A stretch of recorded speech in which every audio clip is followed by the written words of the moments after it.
palakad-lakad kasama si Mingming. Yan, siya ang magluluto mamaya. Mga nauna na yung mga tropa pets.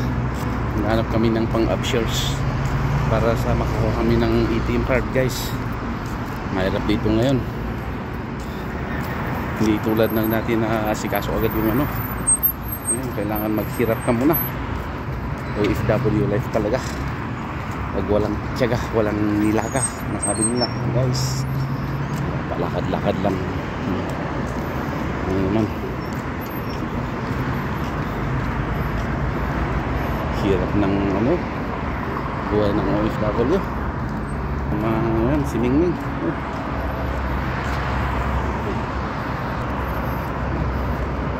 Kailangan makapag ano, other care.